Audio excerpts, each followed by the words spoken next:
I am honestly freaking out a little bit. Having the opportunity to do these interviews is so great, and I'm so thankful for the chance to do this, but it's also very scary.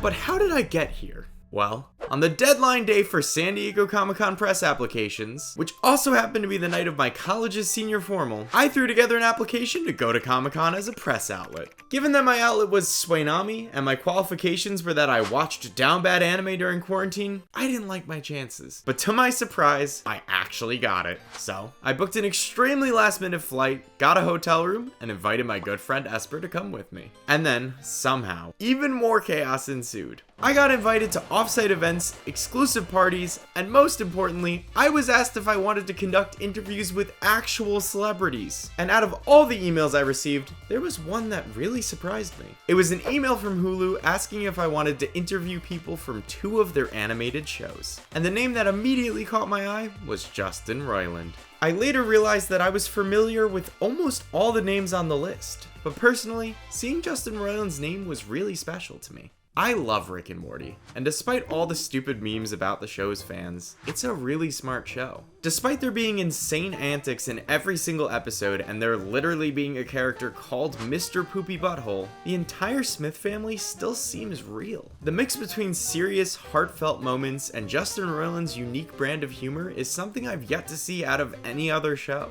One of my favorite episodes of Rick and Morty is Me Seeks and Destroy. It's a ridiculous episode I'd love to make a video on, but for now, just know that I was obsessed with this episode. So much so, I distinctly remember searching every local Barnes & Noble for their exclusive Meeseeks Funko Pop. It was not until years later, when I was browsing a random shop in London, that I managed to get one. So yeah, needless to say, I was a Justin Roiland fanboy. So, not even knowing what a roundtable was, I responded with the most professional email I could come up with. Hi, absolutely. As a personal fan of these talents, it would be an honor to conduct interviews. I look forward to hearing more about this opportunity soon. But then, tragedy struck. Hi there, possible to confirm your outlet? Thank you very much.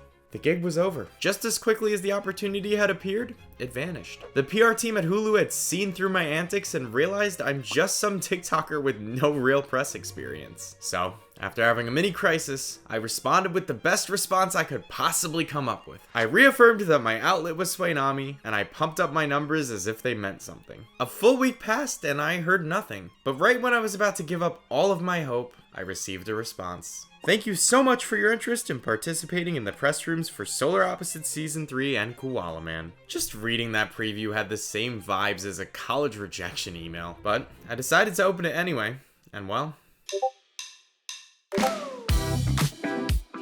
And just like that, I'd done it. Somehow, whether it be a fluke or some miracle, I was going to interview Justin Roiland. The only problem? Other than having never done a roundtable interview, I had not seen a single episode of Solar Opposites. However, although Comic-Con was less than 48 hours away, I was about to embark on a journey that gave me plenty of time to catch up.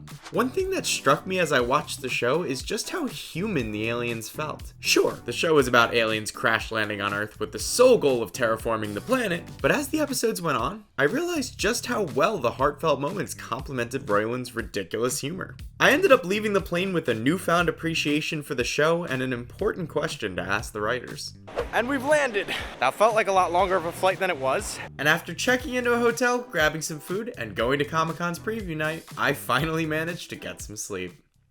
Good morning, gamers. I'm not putting that in an actual vlog.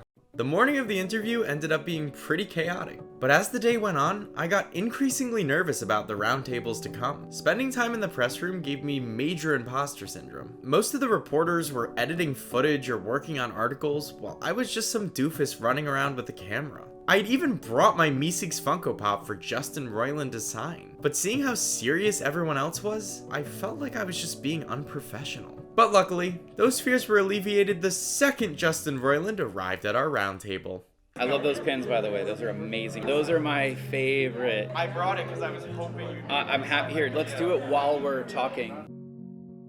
And just like that, I'd done it. Within seconds of him arriving at the table, I got him to sign my Funko Pop. Meeseeks had traveled 3,500 miles from London to New York and another 2,500 from New York to California, but it had all been worth it. Needless to say, getting this specific Funko Pop signed meant a lot to me. It also helped calm my nerves, but my greatest challenge still lied ahead of me. Doing what I was actually sent there to do. Yes, sirree! After binging the entire first season of Solar Opposites on the plane, my question for Justin Roiland actually seemed pretty obvious. Something I love is the way that you can take these super ridiculous moments, but also bring your humor, but also bring heartfelt emotion. And I was kind of wondering how you managed to balance all of those things. It all starts with a really solid story you break. It's like, okay, what is the story? And then how can we make these characters have a real impact on the audience? I mean, in Solar, it's a bunch of aliens, but you can relate to them in a way that's very heartfelt and sincere. And sometimes we're totally hand-waving the classic sitcom lesson. We're like, fuck it, what did we learn this time? I don't know, it's whatever. But then other times it's no, we're landing the plane really well with really good an emotional arc. That's the short answer. It's everything, it's all done in steps, yeah. However, while most of my focus had been towards Justin Roiland himself, he made it clear that he does not do everything alone. I can come with all these crazy big, I've got this idea of aliens and all this crazy shit, and then I've got these amazing people, Danielle and Josh and Mike and the rest of the writers, come up with their own ideas that just elevate it to the point of nothing I could have done by myself, ever. And also Mike McMahan is such a piece of shit. And as it turns out, the Mike that he was referring to was one of the 3 writers I'd be interviewing next.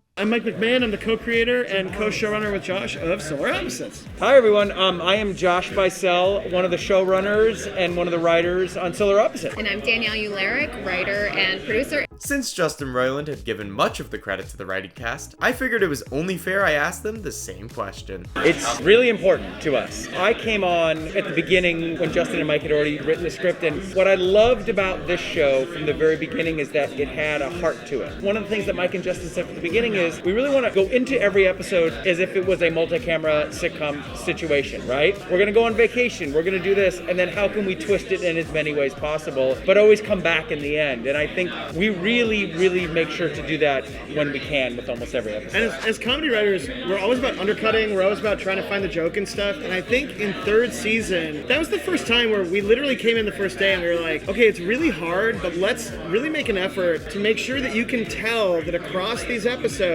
the main alien family has actually grown to like each other more than just as plants that were sent out to terraform a planet, And the coolest thing for us is we've already established how selfish all these characters are and how crazy they are.